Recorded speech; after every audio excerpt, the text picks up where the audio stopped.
Episode 25 of MIC Bike Culture. Is a beautiful day on a Friday in New York City. Talking vaccinations and races. Again, the thing is moving in the right direction. We'll see. We gotta stay careful, but I'm very pleased to have with me Jacob Borkowski, the American version. 100% Polish, as he told me earlier, but born and raised in the United States, certainly also American. Hails from Queens, which still has, well, I guess it's technically northern Brooklyn that has like the strongest Polish contingent, but a lot of Polish heritage in Queens too.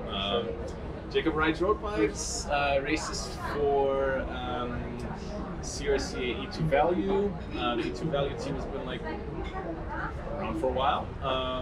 We'll talk a lot about kind of growing up with bikes, which kind of start with mountain bikes, and we can talk a little bit more about it. You still mountain bike. We'll talk about Cunningham Park in Queens, which is like the one mountain bike, and you can correct me on that. I've heard there's a couple others, but maybe the major mountain bike location, New York City, and we'll eat some food. So Jacob's 26 right now, and just about finished med school, so congrats on that. That's a big accomplishment. And he got his 13th choice of residency placement in Wilkes-Barre, so we're going to be sad to let him go, but he already has said he will not really be gone. He will just be having a longer commute to races now. I'll be further away. He'll be further away. So Jacob, tell us a little bit more about what's missing in like the short intro that I gave. Born and raised in Queens, and then maybe how did you get into bikes and all that. So what else do we need to know? I mean, you said it all. My parents came here in the 80s from Poland. They met here. My dad was a big soccer bro, you know. So athletics has been in my family in some sort of way. But early on, I was really into riding my BMX bike off of like, you know, ledges, off of like stairs and stuff like that. So naturally, that progressed to eventually like riding trails. Actually, that's where my passion came from for sure. All right, two follow-up questions already. Sorry, but let's do it. Is your dad disappointed that you didn't get into soccer or like a cycling guy now? Well, first, and second, where do you find trails? Got you. So first of all, my dad's disappointed I'm not a golfer. He transitioned from soccer to golf. That's his big passion now. Okay. Every single day, Jacob, let's go to the range or something. I'm like, no, can't do it. But he's there for me all the time. He's a huge supporter. Awesome. Early on, he drove me to a lot of my races and stuff like that. So he's very like passionate. as long as it's sports, like I'm good with that. Exactly. Yeah. Awesome. And trails. I mean, I grew up in Richmond Hill, first of all. So I had Forest Park in my backyard, literally up the block. And which is like the major park. Forest, which kind of morphs into Highland Park, right? Yes. Just like the kind of green belt strip through like the middle of Queens, which is pretty nice.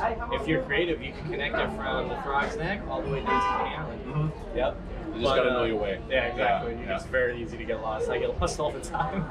No, yeah, but Forest Park is where I started, and I had a little like hardtail. I saved up money in high school. I got it. And I was lucky enough to go up to Vermont every summer to do this camp in Coyote Hill. Okay. It's for kids, and I like went from being a little camper to a counselor, you know, later on in high school, and that's where I first got a taste of like racing. Yeah. You know, this is a bike-focused camp? Yes. Oh, really? Mountain bikes. Mountain bikes. Yeah. So that's through like the local school system, or how does it organize? Or it's like I googled it, and this guy Tom Masterson, he's an old cyclocross guy, national team rider, back from the 80s, you know, a long time ago. But him and his wife Gabi, every summer just set up a few weeks of these camps. There's like a training camp for. So like, they're up in racing. Vermont and put it on, but you found it like googling it. Okay, Exactly, gotcha. yeah. So it's not like a common thing that all New York kids go to, or anything. No. You are like the only New York kid, or okay. Only New York kid. Yeah, everyone else was from the area. Literally, it's like Vermont, New Hampshire. It's like where Dartmouth is, so like Hanover. And it's amazing. You literally like, first of all, you get lost every single time you get there. But when you do find the farm, it's literally on a farm. It's on a rolling hill. You know, you stay in the barn. In the basement, there's like a little like bike mechanic area. So we have classes there to teach the kids how to do like mechanics. Yeah, sounds fantastic. Believe it or not, yeah. And then they stay up in the lofts, and then you know every morning Gabi, Tom's wife, cooks us like amazing breakfast. She like tends to the garden, so everything's like organic, like actually organic. Wow. It's awesome, man. So they run this out of their own farm, kind of. Yeah. Wow. And so they do this every summer, and that's What's it called? Coyote Hill? Okay. Coyote Hill. Coyote Hill, yeah. And so that's where racing came into the picture because they are part of the Route 66. Okay. It used to be this cross-country race up in Vermont, and they had one. Let's say used to be. I don't think Used I've to heard be, of it. yeah, no more. I think as of like 2016, 2017, something like that was the last It's a mountain bike race. iteration. Yeah, but it was cross country. It was very popular. Everyone came out to that one, and just happened to be like riding Cunningham Park one day and ran into Sean Gordon. I don't know if you're familiar. Yeah, of course. At the time, captain of the Verrazano team, and I was like, "Yo, Sean, I'm gonna go to the race in Vermont. You want to come with me?" Yeah. And so that's where it all started. Awesome. Okay. So you had been doing that for a while, and you just like knew Sean, who is now also in Utah Value. Yes, captain of that team as well. And does a lot of off-road riding too. And you had met him at Cunningham Park, and you were like, okay, let's both go together to the race. And then from there, you got sucked into racing a little bit more. Had you raced at that point before already? And how old were you at that point? You were out of high school, I'm assuming. I was just out of high school. Okay. Yeah, I think I was a freshman in college at that point, City College. And so Jacob's feeling very old right now, by the way. I haven't graduated med school just now, so. But yeah, anyway, you can relive your young days. I have a feeling though that when I get to the hospital, I'm going to be the youngest resident like there the whole time. So we'll see about that. 26 is pretty young. Pretty young, yeah. I got lucky. We'll talk about it later, but I got into a really good program for med school. So. Awesome. Okay. Again, congratulations on that. So fresh out of high school, because I'm sure we'll get back to the med school topic. We will later, but fresh out of high school, you ride in the park, ride some trails, and meet Sean. You go up to the race.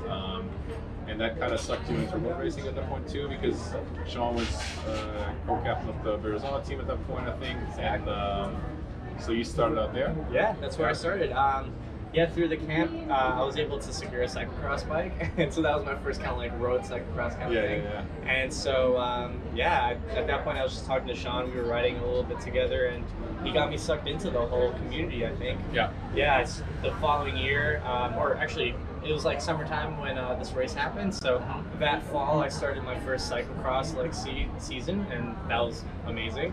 And then road came naturally after that. So that's 2016 still or 2017? 2016, 2017, I believe. Yeah, I think 2016 I did cyclocross. 2017 I did my first like road season. Okay. Yeah. Awesome. I'm not gonna lie, like coming from mountain biking, like who was like, I'm never gonna become a roadie. What? Yeah. But here I am.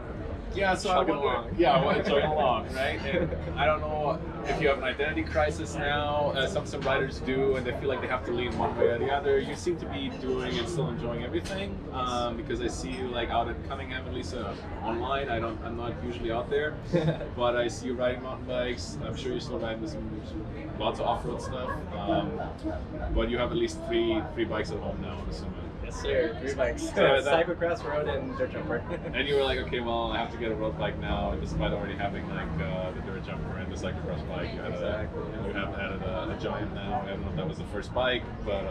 No, actually, my first bike was a beautiful DeRosa. I got spoiled. Yeah, you started out with the nice stuff. Okay, so I don't think the Giant is a step down necessarily, but it's at least like in terms of like the appeal, maybe. Yeah, totally. Yeah. No, Alex Koch, great guy. He helped me out, sold me that bike for dirt cheap, and I had a great race bike for 2017, 2018 until one day I sadly sat on the top tube and cracked it. Ooh. Okay. Yeah, older carbon bike. That was a little. Yeah. They have gotten better and better in terms of like lasting too. Yeah. So, yeah. Not gonna lie, I've never sat on my top tube, but since then. But they do make. Which one is it? Is it one of the factor bikes that comes with a sticker that says "Don't sit on the top tube" now or something like that? So that's still a thing if you want to get a super light. And I know that I don't think I would be comfortable riding one of those, but I'm a bigger guy, and we'll talk more. So back to that. There is, and I know this more from first starting in Arizona maybe and other places, but there is that like perceived and certainly real kind of rub between like the different sub-communities in the cycling world, like we sometimes talk fixed gear versus road, or like road versus mountain bike, or cyclocross versus mountain bike, or cyclocross versus road. I feel like the roadies are the standoff arrogant guys who like are too, I don't know, like so they're the ones who have more money. What else? Like and too obsessed with power numbers and all that. Can't enjoy the bike riding. Oh, the Lycra, bro. Yeah, the Everyone Lycra. shames me for wearing Lycra. Yeah, so there you go. Right? Mountain bikers are more about. And think compared to road, I think everybody else has a reputation of being more relaxed. I don't know. So it's the lycra, and the mountain bike often is more the baggy shorts and all that, and the t-shirt. That's all you wear. A beer after the ride. A beer after the ride. Not that doesn't happen with the roadies either, but again, stereotypically, that's more the mountain bike scene, right? So you got a little bit of shit from other people in the scene for that, or was it not really a problem? Like were you adopted on the other side quickly, or how was that transition? It really wasn't hard. I mean, definitely from mountain bike to road wasn't hard at all, because I had like Sean to kind of like guide me in a way. From Sean I met Alex.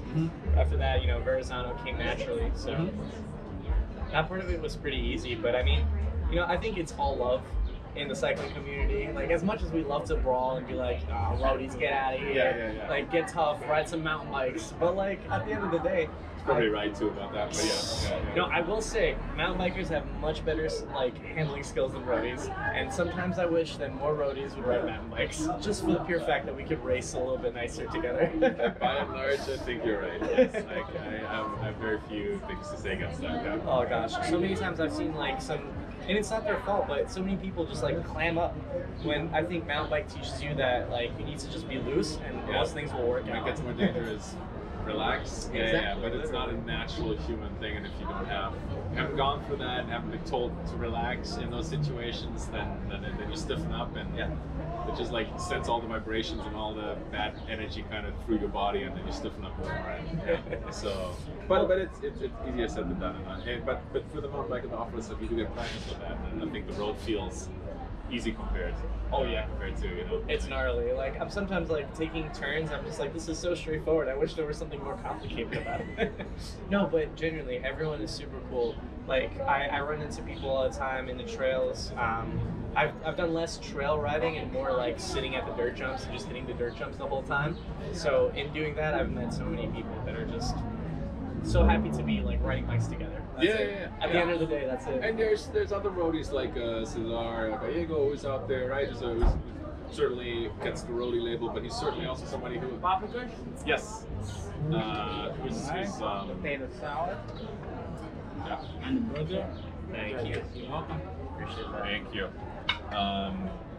So there are folks who do both, and you mentioned in Cunningham Park. Feel free to eat something. I'm gonna set up a question here. Take my time. Because that's always now, the problem. I'm gonna try to draw the question so we can eat a few bites, because I'm gonna always ask the people. But no, but I think you mentioned some of the dirt jumps there, and I've seen that there's sort of that kind of, there are some jumps that are artificially created. Is there like a little BMX-y kind of setup trail too there? Like trail's not the right word. It's like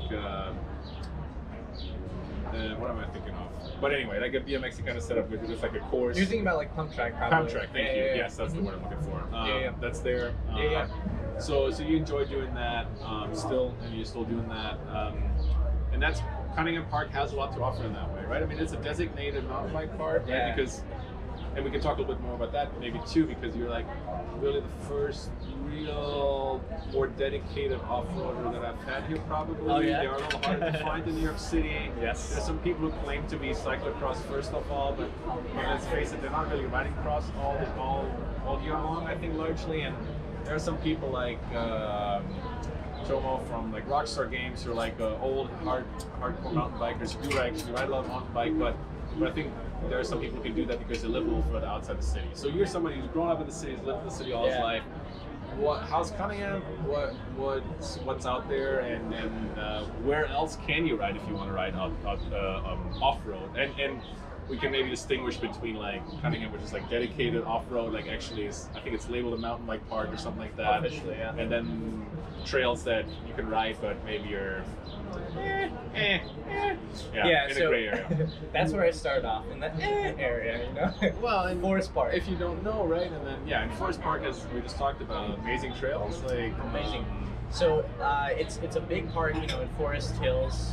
Richmond Hill kind of borders it as well, and it's officially like has like horse trails, right? So that's like a double track, and then in between all these horse trails, there's like single track, and so that's kind of where you start riding. But officially, that's for hikers or for dog walkers. But what I found is that everyone bikes there. Yeah. Yeah. And that's kind of where you cut your teeth first too. Like as a young Exactly, yeah. kid, like in high school, and it was close by, and That was the biggest thing. But then Like you said. I moved over to Fresh Meadows in like mid high school time, so kind of the height of my mountain biking phase. Like I had a dual. this is all suspension plan. Queens for people not that familiar. Yes. But yes, for people who've never been to Queens, Deeper into Queens. Deeper into Queens. Yes. And so, yeah, I mean, I moved into the perfect time because I have Cunningham, 5 minutes away by bike. I would bike over and I would just spend hours there.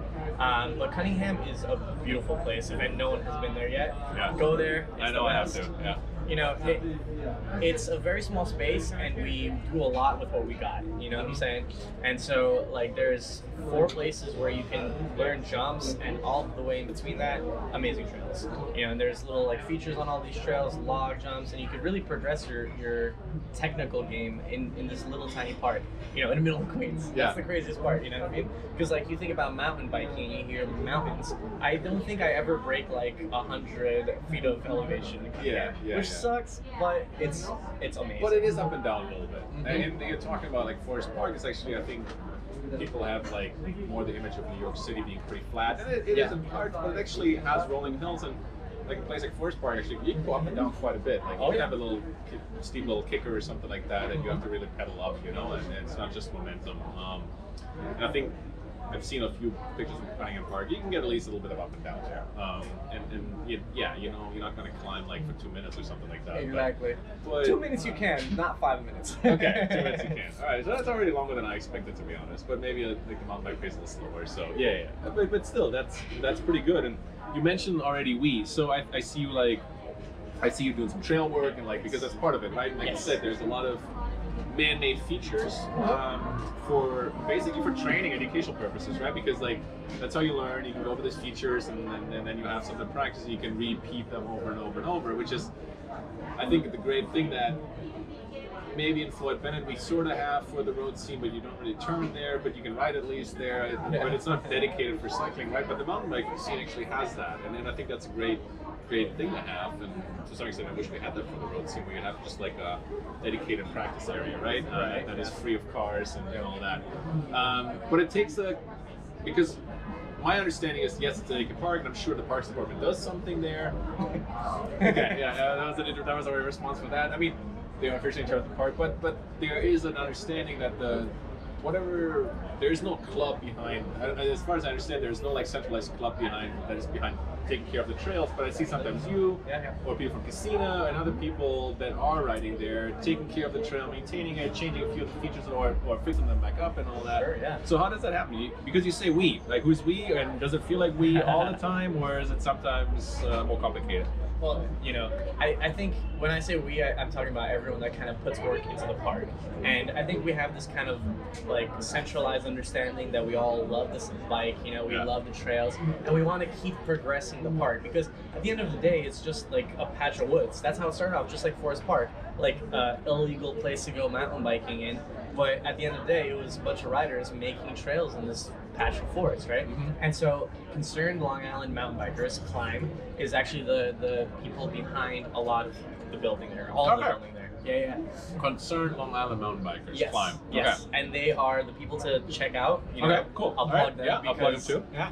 They take care of Spring Ridge. They take care of all the other parks in Long Island and What's stuff that? like They're that. further on Long Island, right? Yeah, Spring Ridge. And is there are up north. more, again, which probably not everybody knows, but there's some good off-roading out on Long Island if you can make it that far out, Oh right? yeah, So, absolutely. Yeah. There's Rocky Point. There's a 50-mile race that happens there for Alzheimer's research every year. That was Awesome. awesome. Mountain bike? Yeah, mountain bike. Yep. Really hard. First time I've ever experienced like full-on cramping. But it was an amazing experience nonetheless. But Cunningham is great because we got a community there, and it's people that decide to come there and build. Mm-hmm. So like I said, there's trails and there's like these few parks. There's the pump track, right? And that's, like you said, BMX dedicated. Right. There's the PlayStation. That's kind of where you start. Okay. There's a few like smaller jumps there. There's a little jump line, and it's not too gnarly, but you'll sharpen your teeth a little bit there. And then there's the 2 big parks, right? And that's Hell Track, which is where I tend to be at. Okay. That's like more of like a BMX, maybe a little bit more dirt jumpy area. And then there is blanking on the name right now, but It's another part of the park that is just gnarly. It's a big hillside. Okay. It's like one of the biggest areas of elevation change, and there's just like a trail going back and forth of just jumps and jumps and jumps, and they're pretty gnarly. They're pretty big. So it really sounds like have a bite of the burger here. I Yes. feel like you've been trying 3 times now. It sounds like you're, like I said, or like you said, that there's a community taking care of it, and there's actually like a more centralized loose group probably. I don't know if that's even a club, the climb group. It's more of a No, it's a club. organization. It's a club? Okay, good, great.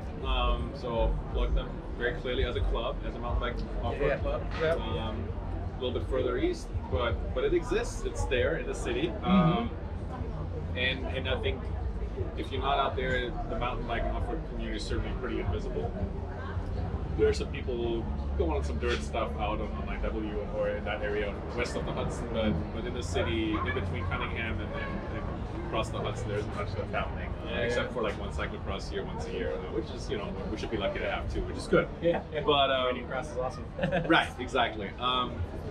But that's a great group, and it sounds like you're really maximizing the space that's there, which is, like you said, I mean, it's a good size from what I look at on the map, but it's not, it's not Central Park or anything. So, and it's a community that is to some extent then owned and dedicated to the cycling community, which is great. A place that's dedicated to the cycling community. So that's awesome. So you still ride there regularly? All the time.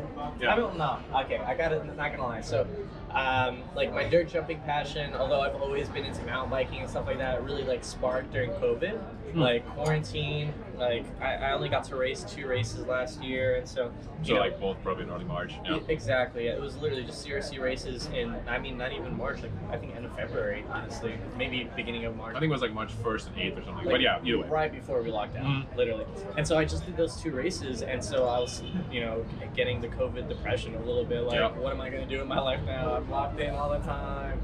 But nonetheless, I decided to get a BMX bike. I started going to this L track.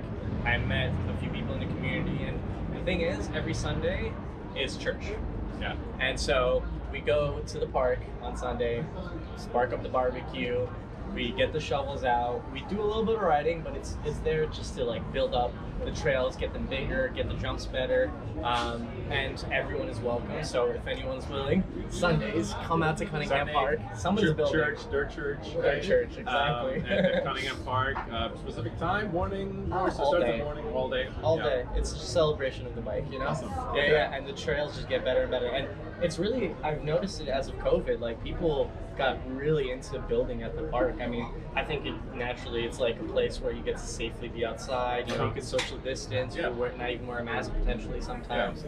But everyone started coming, and this year, the jumps are amazing. Okay. It's kind of nuts. So there, like, as we always talk about, there's like all the negativity around COVID, but there's also lots of good things that have come out of it, or people have brought their productivity and their creativity into new projects, and it sounds like a lot of people have dedicated to this outdoor space that, like you said, I think, as we know more too, that it's mostly airborne, it's more problem inside, that, I think you feel a little bit better about doing that outside, and that's a good outlet that people truly probably need. And I mean, you were, I feel like I'm not quite done with Cunningham Park yet, but I have another bite. I mean, but maybe transition a little bit to that already to, and we'll come back later to road racing. And do you see that more than as a fun project right now, and have always seen it as like a fun outlet for like practicing your skills, but not necessarily that like you're training for racing? You do an occasional race, but with there being fewer around here too compared to like the road racing options that you have in terms of the number of races, is it more of a fun project? Sunday church with the community, and then you're close by, so you can always hop in. But it's not like you're not a mountain biker, a racing mountain biker or a cross rider, or how do you describe yourself, right? But I don't even know, honestly. No. Trying to figure out your identity here. So yeah. No. I mean, I did a season of mountain bike racing. I did like the whole H2H series. That's the big series that happens in New Jersey. The New Jersey, I'm blanking on the name right now, but there's a club out there as well that organizes all these races. Super fun, right? I raced that. I raced the cyclocross series, but I think as of right now, yeah, I'm pretty dedicated to running. The mountain bike stuff, the dirt jumping. It's, you know, if I have time on Monday when I have my off day, or Friday when I have like a recovery day, I'll like slip that in for sure. Yeah. But unfortunately, it's something that I need to take a back seat for now. Yeah. Because I feel like, you know, now's the time to race road really fast. I could like build up muscle pretty well. I'm a young guy, kind of like getting to the point where like I can really maximize and figure out what I can do to just get super fast. Okay. So I feel like once I can do that in road for a little bit, it's just transition into doing it during the off season, and you know, I'll have this big engine. For example, like this year, I'm definitely doing cyclocross again. Okay. I'm waiting on like finding a cyclocross bike, but once I do find it, I know that I'm gonna do it because you know that's some of the things I can do out in Pennsylvania. Mm-hmm. But yeah, I think I'm a roadie for now. For better or worse. Okay. For better or worse, a roadie who likes to do some extracurriculars. That's okay. We're happy to have you. And like I said, I don't think the lines are as clean cut and as clear as they always need to be. And I think your case is one that blurs lines, and it's great. So I think that's a good point. You're 26 now. You know, we're all doing this as bloody amateurs, as I always say. You know, some of us too seriously, some of us seriously, and some of us like not as seriously. Some of us transition to other things, but still want to race, but it's not the main priority, maybe. But you said that you told me before you're thinking about going to sports medicine, so you're probably reading some of the relevant research around, or you might have some interest in that. Do you feel like, are you your own coach, and you're thinking about that more strategically now, or how do you approach that? Maybe for some of the people who are, how would I say that without being too biased? There's so many different approaches about how you want to train, right? And it depends a little bit, of course, what your goals are and all that, right? And do you need a coach, or do you take one of those standardized training plans, or do you use something like Trainer Road, or like the Zwift training plans, or are you your own master and you read up a book and then you know everything and then you do it that way, or do you just have fun and just ride as much as you can? And what's your approach? What do you think it's going to change? Is it going to develop? What has it been so far? How have you seen that part of bike riding? Because again, some people just ride for fun, but you've just clearly out yourself as somebody who's going to get a little bit more strategic about that. So what's that going to look like? Well, what is it looking like right now? I mean, for now, I mean, I've, as of a season ago, 2 seasons ago, I've been working with Cesar Gallego, Butcher Box racer. Awesome dude. We, fun fact, knew each other like growing up. We were little skateboard dudes. I was a little less progressive. He was a little bit better than me. Maybe bullied me a little bit. But eventually we reconnected in the cycling scene, actually, on the mountain bike. Yeah, shout out to him. I will hopefully feature him here at some point too, because I think he's, for some of the reasons you're already mentioning, a really interesting case too. And I think the Butcher Box team gets a lot of, they're doing a good job, get some media attention and being in the conversation in the US local scene, which sometimes gets laughed at, but you know, it is what it is, and I think they're doing a good job of promoting what they're doing. And Cesar was just racing with us this past weekend at Randall's Island, and he's looking real strong. So he's your coach? Yeah. So we met at a mountain bike race. We reconnected at a mountain bike race. We realized that we both ride Long Island all the time. Unfortunately, there's not many Long Island riders, so we kind of connected through that, and eventually he started coaching me. So I approach it in a very structured kind of way. I think that's 100% the way to go. You know, as a person who's in medicine, you know, evidence-based stuff is high priority. So I think that it makes sense to kind of go through this sort of structured way of doing things, but I think it's important to have your foot in, but also have someone else in control. You know, I really think there's a huge value in having a coach, and especially someone like Cesar, who's been able to flex with me on my, you know, med school stuff. He's had experience with other healthcare professionals who also want to be racers on the weekends and stuff like that. So, you know, when you have someone like that to push you and allow you to also ask questions and further your own knowledge, I feel like that's the best way. Yeah. That makes a lot of sense. So you're kind of continue to educate yourself, and you're kind of going to ask some critical questions maybe, and you have a conversation with them, so you're not just trusting I mean, you're trusting him, but you're not just kind of blindly going to do workouts and like I'm just going to do whatever coach says and I don't know what I don't want to think about it. You do think about it. Yeah, it's like in medicine where it's a partnership between coach and athlete, right? That makes sense. Doctor. Yeah, you have a conversation. Yeah, okay. yep. That's awesome. Okay, so here's going to be my critical pushback now. I'll give that Cesar too. And I also want to give it to you as an amateur racer because I'm on more of the grumpy side, right? The grouchy side, and I say there's a lot of people who have coaches and they might be better off on their own. But what does the coach bring to you that you've already attacked? Like you've got a little tissue there. Sorry. Other side. There we go. Good. Edit that out. Not. So the question of having your coach, right? And I think there's this trope of you're cat 3 right now, so you fall right into that. So I'm going to make fun of you for a second here because I think you can handle it.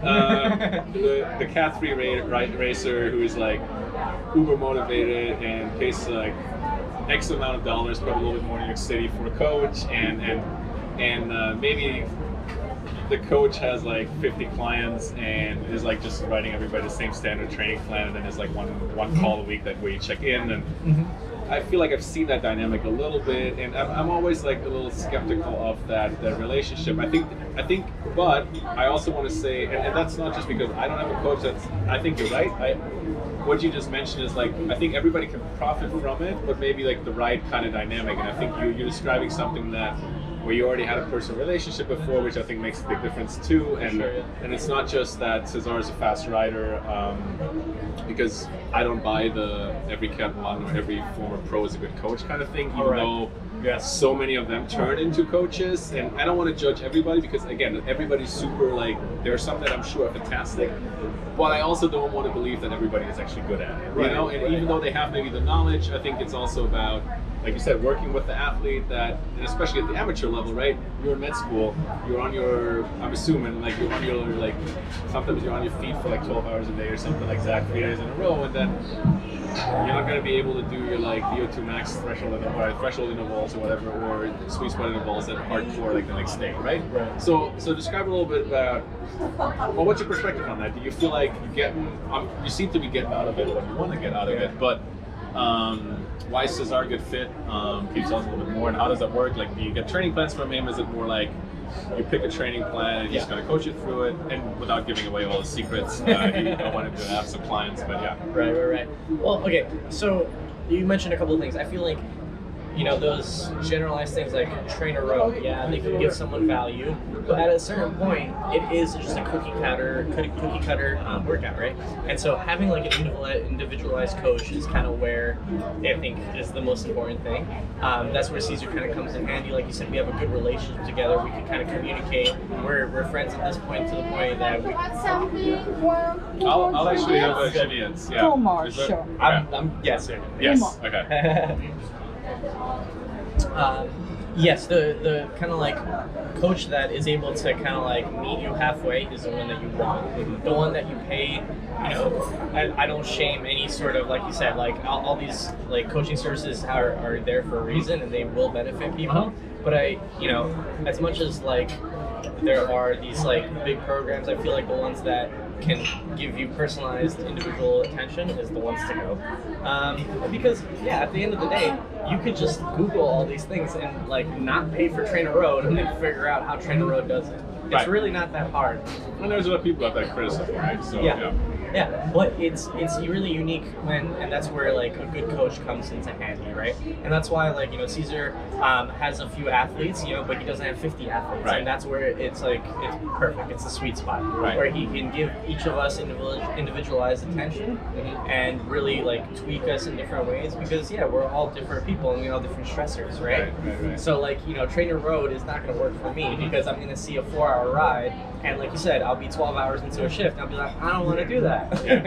But Cesar knows that, and so if I ever have a problem, I text up Cesar and say, hey, what can I do different? And he gives me something shorter or more intensity for shorter amount of time, and it all works out. Awesome, thank you. Cheers. Thank you. Na zdrowie. Na zdrowie, tak. So yeah, and I think there's so many directions we can go. I wasn't planning to make this a coaching conversation, but like since we're already here, so you're enjoying that, the degree of like flexibility, and but also the kind of level of personal attention you're getting out of it. And I think the point I'm trying to make is people need to know what they want out of the relationship, and they need to figure out if the coach that they're looking at is going to be a good fit, right? Or the company or the program, if it's trainer road, right? And then they're like, well, new spiel, for example, is like they go into like the machine learning thing, so that theoretically the program adapts to your needs and all that. There's an algorithm involved. It's an algorithm involved, right? And you might be going to be a future sports scientist or a sports medicine guy, so you can give us your spiel on that. But obviously, some people are more critical of that, some people are less critical of that. Thank you. And some people love that, right? And I think everybody needs to figure out what works for them, rather than, like you said, I think you mentioned that cookie cutter solution. That works for some people, it doesn't work for others, right? And so you seem to have a pretty good relationship with that, with Cesar right now and with the training. Yeah, we do.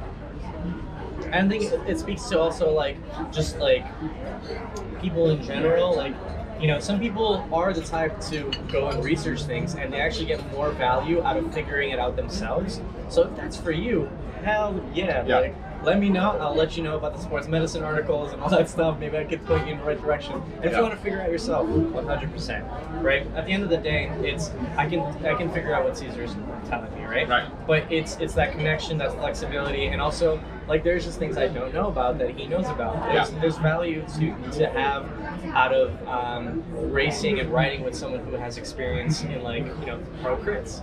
It's different. And he has that perspective, and you're gonna, like you said, sometimes you just need another perspective or somebody to give you a little bit of structure that you can have a conversation with, and it's more of a dialogue than it is like here's a training plan, you follow that religiously, right? And I think that's, again, some people love that. Give me 6 workouts a week. Let me nail them all every week, and it's either going to break me or I'm going to succeed, kind of, you know. And that works for some people, but and I think that's the beauty. I mean, it's human life. You got to figure out what works for you, and there's so much diversity there. So with that more serious approach, you get away from the coaching too much, and I can talk about that with others too. But it's good to have your perspective. With that approach, what are the goals then? As a 26-year-old who, like me, is never going to go pro, right, or whatever, and is discovering, you're not discovering super late in life, but certainly too late to have any serious ambitions, right? And you have going to vet school, you have better things to do. You're going to love cycling the rest of your life, but you have a professional life that you're aspiring to, and that's going to take. It's gonna get serious at some point. It is already serious. It's gonna get very serious in July, in a few weeks. So I think I already said that, but he's gonna have his placement Wilkes Bar, right? Barry. And then is that how you say it? I've heard different things. I think it's Barry. Wilkes Barre. Okay. Northeastern Pennsylvania, Scranton for like people who are like familiar with the office or whatever. So it's a bit more remote. But great for riding, as you've already talked about. But anyway, so that's where you're going to be. You got your what's it called? Residency. Thank you. So to become a doctor. Yes, family medicine residency. Family medicine with the option of maybe going a little more sports medicine, is what you were saying. So again, that's a big step. But given that you know that's going to be a life trajectory, at least for now, who knows what happens. But what are the goals and what are the ambitions? And tell us a little bit more about that. What are you dreaming of, or why you do it? Why are you? I'm assuming you're giving him a little bit of money. Why are you working with Cesar? We don't have to talk about money, but why are you doing all that? You're training 10 hours a week or whatever? 10 to 15 hours a week. Which is not an insignificant amount, right? All of us with like families and significant others and friends like know that you take a time on your day, even if you're riding with friends, right? I've had to cancel plans all the time. It's a huge sacrifice, like especially when you want to get to the point that you are competitive enough to like go out to away races and stuff like that. Right, and you got to get up really early, so it's like Friday night. Your friends want to go out for some beers or whatever they enjoy. But I know that my HRV is going to be tanked in the morning, so no, I can't go drinking. Like there you go. So I'm like, no, can't do that. Speaking of which, we're racing Sunday. We're good. Friday afternoon. One or two beers. So what are the goals?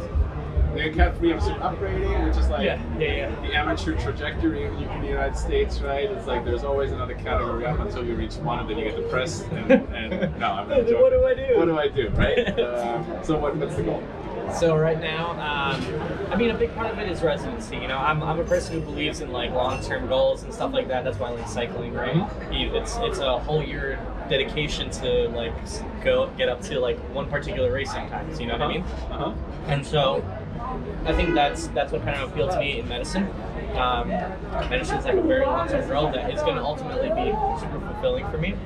And so, you know, I've been always struggling with this identity of like, am I like this carefree person who loves cycling, who loves to just go on endless rides and stuff like that? Or am I like a dedicated like physician who like reads books every day and stuff like that? And I think I found like a kind of in between, which is where family medicine comes into play. Not gonna lie, I mean, as much as racing was kind of like expected, I knew I was gonna eventually get into racing. Part of why I went into racing was to just have that perspective for my future patients, right? Sports medicine was kind of in the back of my head the whole time. Like I said, my dad was always into soccer, golf. I was into some sort of extreme sports, you know, skateboarding or riding bikes. And so I knew that if I wanted to have like patients listen to me, I had to be a racer, right? So that's why I kind of to get some of those injuries. I'm waiting for my clavicle. Hear about your dad complain about his arm or whatever from golfing. Golf elbow, right? Yeah. Exactly. No. And so that kind of stuff has been in the back of my head, and so now I've kind of come to a place where like I'm getting better at cycling. My medical career is forwarding on, and so I don't know what's ahead. But I'm taking it one step at a time. I think right now for me, I want to focus a little bit on the sports medicine trajectory, right? So at Wilkes-Barre, at the Geisinger is the company that runs the hospital that I'm going to be working at. So I'll be at the Geisinger Family Medicine Residency in Wilkes-Barre, and so that part of that program involves a sports medicine track. So I'm going to try my best to get into that. Hopefully, coach a few of the local teams, be their doctor, you know, run their screening tests or whatever. That's going to be the main thing. And the whole time I'm planning on training. I mean, Cat 1 is my goal, and I'm going to get there eventually, whether that's in 5 years or in the next couple of years. I have some plans for this year that I think will work out. So steadily, Cat 2 and Cat 1 will come eventually. Okay, so no rush, like you said, the long-term goal, like it's just there, but obviously, like you said, you move in, you get residency. That's the primary focus, and then we see how everything else fits in. 42 minutes. We'll give you a break to a little bit of work in a second, but like an extra proper break. But maybe let's finish up that conversation about the goals then, which are usually kind of naturally to usually last, but we have more other things to talk about. But the goal then is for this year, without you like giving away your target races, so everybody is like looking at you. But like in 2021, it's hard maybe anyway with the reduced schedule. But what are some of the races you enjoy? What are some of the races you're looking at? Or what are some of the races you've had enjoyed in the past that you would want to come back to? What kind of rider, what kind of race do you enjoy? What are your goals in terms of like what races do you like to do well or like to compete in? I mean, my favorite races are the away races. Hands down, the best, because it always involves like you and a few friends planning, you know, a car trip over to Pennsylvania or New Jersey or somewhere, whatever, Maryland, right? To go down to Wilmington, and it's like a whole like weekend. You know, you plan out the drive. You race together as a crew in a different place in the United States with completely different people. You don't know if you're the fast one or if you're the slow one, and so everyone is just ready to go, and those races are the best. I mean, I'm thinking about like Pottstown, for example, last year, or in 2008. Pennsylvania, Philly area. Philly area, exactly, not too far from Philly. I mean, me, Vince Rhino, which we had on the cast, and Jonathan Tam was there as well, and Josh Click. The four of us got together and we drove out in like sweltering heat. I remember you mentioned all more or less on different teams, at least now. So we were all on different teams. At the time, I was on NYCC, so I was with Josh Click. So that was my other team. That's why I thought you guys might have been on the same team. Then. He did well that race. I burned way too many matches and died. So Pottstown was a crit, right? More like a traditional American crit. American crit, for sure. A few corners. It's in like a suburbs rather than like a city town, but that it A just little makes it wider better. roads because of that, but still a good crit. And a downhill into the last corner, and then a kind of false flat downhill sprint. Oh, so that's fast. yeah, you have to be in position like on the last lap. Like just forget about it. You can't pass anybody when you go 40 anymore. Exactly. Yeah. Get ready for your best 3 minutes of your life. Yeah, I think that's coming up in late June, and I'm thinking about going out there. I'm gonna be there. That should, I've heard good things about that. If I can switch my address in time, I'm totally going for the Pennsylvania State Championship. So. Oh. Intense. Yeah, the state championships in Pennsylvania. That's right. So that's an additional attraction there. Okay, excellent. So the road trip, like going out of town, which I love because I have a lot of good things to say about the New York racing scene. So many options, so many riders. You can race with 100 people every weekend, right? But you're also pointing to, like, after a while you kind of know everybody, right? Yeah. And that also changes the way you race, and that, like, don't have to follow that guy. Everybody follows that guy, right? And then you get into maybe the same battles with the same people, and you kind of know each other too well almost, and then that changes maybe the way you race, and you're racing too passively sometimes because you think you know how that's going to end if you race with that guy, or if you have this breakaway. Then it's really rejuvenating to go out to Delaware, to Wilmington, which is like a very historical race, to Pottstown, New Jersey playing, New Jersey crits. Let's talk with Tom Maines. They're going to have Tour of Somerville and Labor Day weekend this year, and with like a lot of crits. Yeah, they got like 5 or 6 days of racing as the plan. Hell yeah. So there's plenty of other things, and like you said, the road trip around it like usually makes it fun too, right?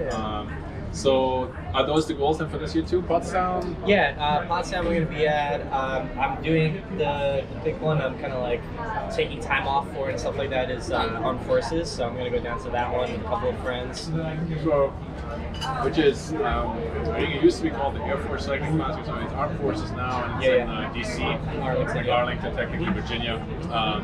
Couple of days, usually like with an actual like domestic kind of pro kind of setup with the big boys are coming. The big boys of the American crit scene are coming. They've talked up plenty of drama this year, and the local amateurs are there too. There's Masters races too, I think. At June 4th, 5th, or 5th, 6th, or whatever that is, that weekend is. June so 5th, 6th, down there. Exactly. That's a great.